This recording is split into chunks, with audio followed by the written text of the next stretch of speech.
Run them likes up. We need 10,000 likes on this motherfucker. Yeah. Sliding with the mop stick, like a janitor. Catch one of you rap niggas. Switch it is good, now he got it, he camel suit. No cap on the beat, this shit factual. I put the gang on the map, now we never. What's up, Starter Crew? It's yours truly, Snorter. Right, I'm gonna get into Florida drill leagues that really happened. I told me to stop doing light skin face, my bad. Anyway, original link to the video down in the description. Also, my Twitter, I'll be at the top. Hey, look! Yeah! Go cop that! Yeah! Go cop that. If you financially able, go and support your boy Snore. You know, I ain't one of them YouTubers that be trying to siphon every dollar from the viewer.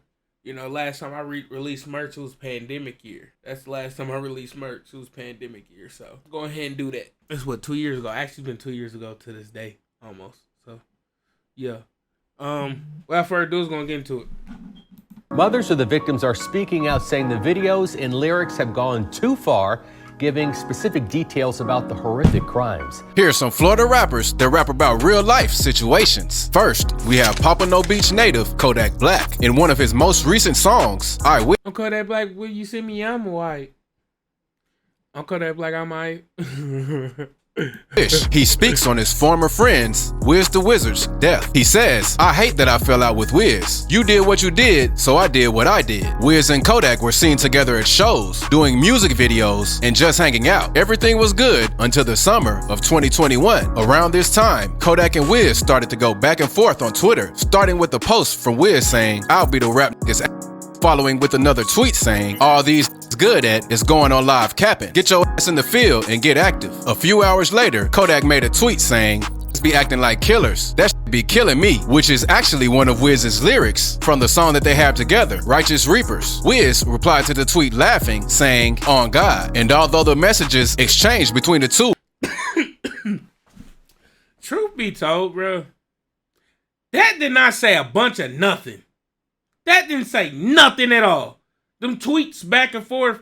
Now, some people might, you know, feel that they was talking to each other and stuff. But, like, I might beat a rap nigga's ass. Vague as fuck. Can't put a name to that.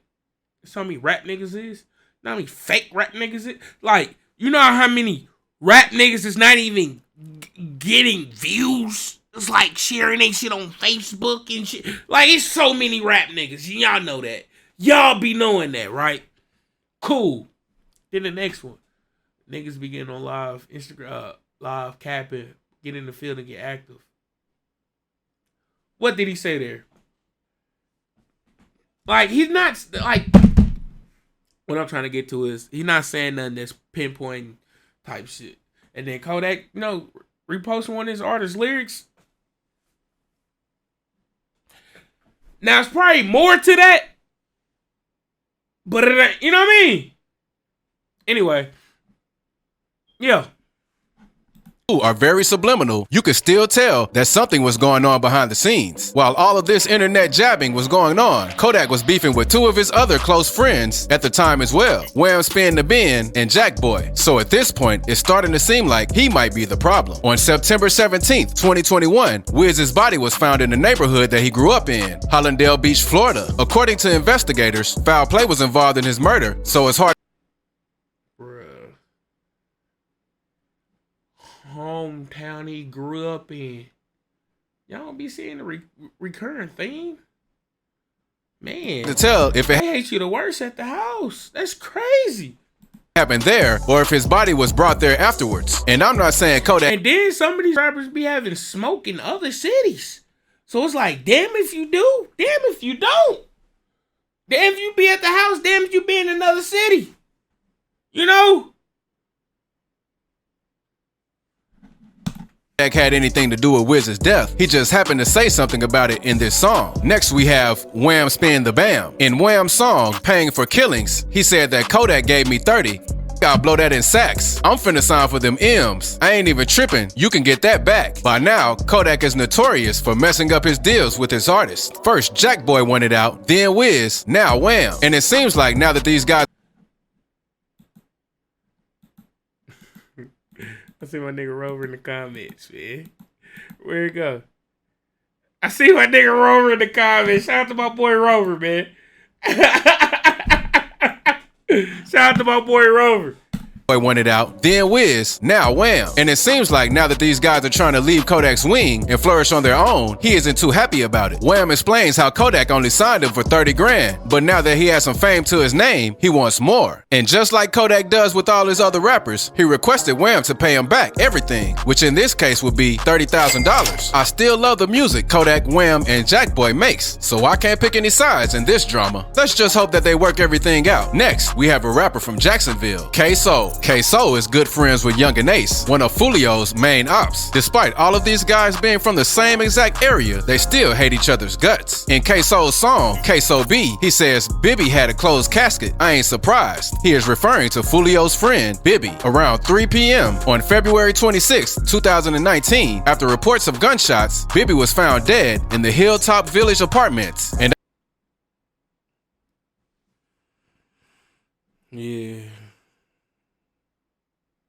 I'm assuming the wounds were so bad that he had to have a closed casket. Queso was also arrested and charged with a murder later on that month. Fast forward 3 years later today, Queso is behind bars for 2 more murder charges, and his own father is even testifying against him. But more breaking news this afternoon. The father of Jacksonville rapper Queso will testify against his own son in a very high-profile murder trial. This next Florida rapper is from Jacksonville, Florida as well, Foolio. Foolio has built his fame off insanely disrespectful diss records. One being his song, List of Dead Ops. I mean, the title really tells you everything you need to know. In this song, I remember this song, bruh. Man, you ain't got to talk about his own goddamn cousin. Foolio disses many of his deceased enemies, but the one that stood out really hard to me is when he said 5 got hit in the head. He tried to swim at the pool. In this particular line, Foolio is referring to James Thomas, more known around the hood as JT or 5. James was chilling alongside the local community pool when he was slid on by the ops. It was even rumored that the dispute started on Facebook, eventually escalated to shootings, and ended with payback. It's all really That's that Smith & Wesson motherfucker. It kind of looked like that SDV 40, but it's probably the 9. Yeah.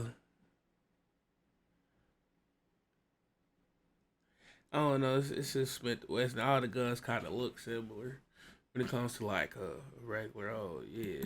And ended with payback. It's all really a snowball effect in the streets. Some people get into an argument, someone gets shot, the person who gets shot wants payback, and it just turns into a never-ending war. But if you thought he was wild for this, it gets even worse. Another real-life situation Foolio described in this song is when he said Corbin got kidnapped, how the f*** a grown man go missing. Corbin Odell Johnson was out looking for jobs with the help of his father. Eventually, his father dropped him off at the Amazon warehouse where he'd never see his son again. The next morning, Corbin's father was trying to contact Corbin, but he couldn't get an answer. After 48 hours passed, his father filed a missing persons report. It wasn't until an entire year later, Corbin's bones were found in a forest 12 miles from his home. It's reported that his murder was retaliation for when his friends, Will Go Crazy, Act a Fool, and Leaky stole some drugs from the ops. The ops in question are Haitian OGs and Ken Knight members. After Will refused to pay back their debts, Corbin took it into his own hands to try and squash the beef. But when Corbin tried to pay them back, they forced him into the car and killed him at an undisclosed location before taking him into the woods. They even bagged him up and covered him in tarp. So these guys... I ain't gonna stay on this too much longer, but yeah, we heard about it. And then they said he took drugs. Shit.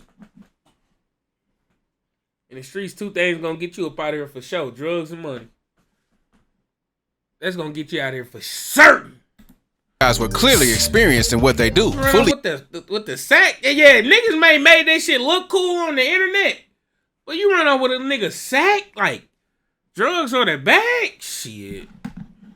Yo, continued to diss a lot of ops in this song, and this would be a 30-minute video if I went over all of them. Just know that he gets really disrespectful. This next rapper makes catchy diss tracks, kind of like Foolio, so I'm assuming this is a pretty big trend going on in Florida right now. SPINABINZ. In his song, I Don't Smoke Kendra, he says, Kendra got smoked by the police. I with Jit, so I'ma leave him out of the wood and smoke Pete. He was referring to 2 of his former ops, Kendra Austin and Antoine Williams, who goes by the name 35, Lil Petey, or Pete. Kendre was shot and killed by the police while fleeing a stolen vehicle. Kendre wasn't on his best behavior, you could say, because before stealing this car, he already had a record that included burglary, grand theft, resisting an officer without violence, and criminal mischief. After he stole the car, police blocked him in with their vehicles, but Kendre wasn't going out that easy. He rammed the stolen vehicle into the other cop cars and drove away before crashing into a dirt road not too far off from the police officers. Kendre and the passenger jumped out of the vehicle with guns in their hands, but the passenger dropped his and ran away in another direction. Kendre, on the other hand, never dropped his gun. He ran in the opposite direction of the passenger, and the officer fired 2 shots in his direction after he noticed he was still armed. Kendre then crouched down and faced towards the officer, almost as if he was planning to shoot back. That's when the officer fired 2. I think that's why Spin was like, I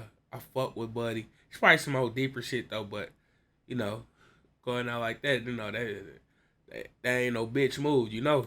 More shots hitting him. He later died in the hospital, but SPINABINZ knew and kind of respected Kendre, so he goes light on dissing him. But on the other hand, he shows no remorse for Pete. Antoine Williams, or Pete, was an 18-year-old football player that, from what I've read, had a great energy and big dreams. Antoine was killed on Sunday, May 3rd, 2020, in a drive-by shooting. He and 3 other guys were chilling together when a white sedan pulled up and sprayed the block down, leaving Antoine critically wounded and the other 3 with non-life-threatening injuries.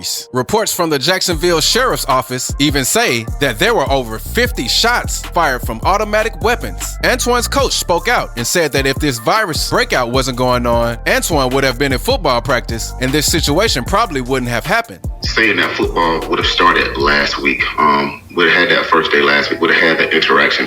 Not saying that could have changed any of the results. What I'm saying is that they would have had some place to be. But similar to Foolio, SPINABINZ names many ops in this song, another one being Javante Robinson, or Vontae. In this line, he mentions him, saying, Vontae got pushed out the car, so he rolled easy. On June 25th, 2014, Vontae was found dead on the side of the road. It was alleged that he was involved in a drive-by shooting, and when he was shot, the other person in the vehicle pushed his unresponsive body out of the car while it was still moving, causing him to roll down the street for a short period of time. He also dissed Foolio in the very next line, saying, this mama got shot and he's still tweaking. This got shot, cause I know she leaving. They shot that whole finger off, she couldn't even tweet it. Foolio's mother was shot in her house and his girlfriend was shot multiple times while sitting in her car. She was hit in multiple places, 1 bullet grazing her head. She even talked about it briefly on her YouTube. And if you like this video, check this one out too.